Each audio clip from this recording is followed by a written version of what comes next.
this lesson, students will be learning about the safety in the garden. One of the best things that students need to learn is about wearing gloves and the clothing safety during planting. Students need to wear gloves to protect their hands, as well as sunglasses for eye protection and pants so that they do not scratch up their legs on plants and twigs and anything that is sticking out. Another thing is the tools. There are rakes that can be around, sharp objects, and lots of tools that can be harmful to students if they try to poke at each other or anything else, especially when we're working with elementary students.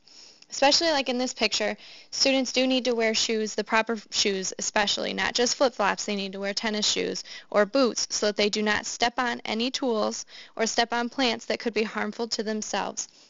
Another thing we're also learning about is the insects and the plants that can be harmful in the garden. We included pictures in this presentation of a wasp because especially I am allergic to wasps and bees, and if a student were to get stung by one of these, it could be extremely harmful and have an allergic reaction, sending them to the hospital. Another insect is a mosquito, especially a lot of students are very allergic to mosquitoes, and if they get a bite, it could be extremely harmful.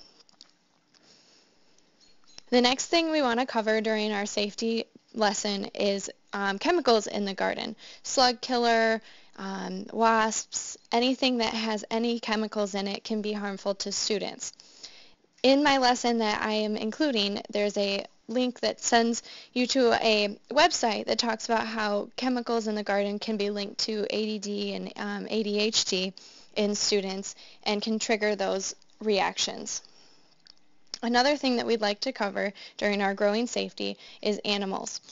There are lots of snakes. This is a Michigan rattlesnake, and this one was found on michigan.gov, and it can be found in gardens, in fields, and any types of plants. Another thing are poisonous spiders and rabbits and frogs and turtles that could be snapping turtles. I hope you enjoy our presentation. Thank you.